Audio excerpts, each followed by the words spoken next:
I forgot my phone charger at my parents' house, and when I went back to grab it, I heard my mother splitting the money I had just given her with my sister. I am Akash. Every visit home for the last 2 years followed the same pattern, though I never noticed it as a pattern until that afternoon, standing in the hallway with my hand still on the door. My mother would tell me gently how tight things had gotten. The gas bill, a cousin's medical expense, my sister's rent falling short again this month. She never asked directly. She let me offer every single time because offering felt like love, and refusing felt unthinkable to me. My sister lived 2 streets over and visited constantly, always doing the small errands I couldn't from that distance, since I worked in another city entirely. Picking up my mother's medication, sitting with her during doctor visits. My mother talked about her the way people talk about someone irreplaceable, and I believed it, because it seemed true on its face. It probably was true, in its own way. That never fully explained what I overheard that afternoon. That day, I had already said goodbye and made it to my car before realizing my charger was still plugged in by the kitchen counter. I walked back in quietly, the way you do when you're not trying to be quiet, just moving fast to grab something and leave again. My mother's voice came from the kitchen before I reached the door. $250 for you, $250 for me, she was saying. He gives generously every single time. We should thank him properly next visit, make him feel appreciated for it. My sister's voice, low, amused. He never checks. He just wants to feel like he's helping out. I stood in the hallway for a long moment before I stepped in, longer than it should have taken me to just walk into my own parents' kitchen. I did not raise my voice. I picked up my charger, said I'd forgotten it, and left.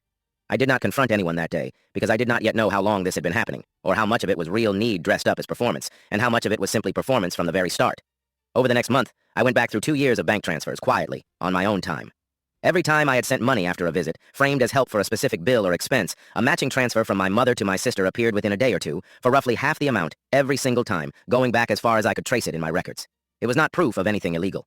Nobody had stolen from me. I had given the money freely, every time, out of my own decision, with no one holding a gun to my hand. What I had lost was something harder to name. 2 years of believing I was quietly holding my family together from a distance, when I had actually just been paying, reliably, for a story they had learned worked well on me. At the next family dinner, I brought printed statements instead of an envelope.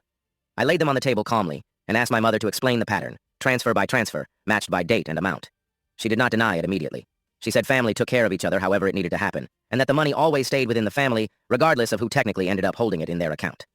My sister, to her credit, looked genuinely uncomfortable, in a way my mother did not seem to be at all. She apologized that same night, quietly, separately, and told me she had gone along with it because she needed the money too, and didn't see the harm in it, since it was coming from someone who loved us both anyway. I did not cut anyone off.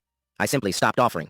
I told my mother directly that if something specific was needed, she could ask me for it by name, and I would decide for myself, without a performance built around it first, every single time. The visits changed after that. Quieter. Less warmth performed for an audience of one.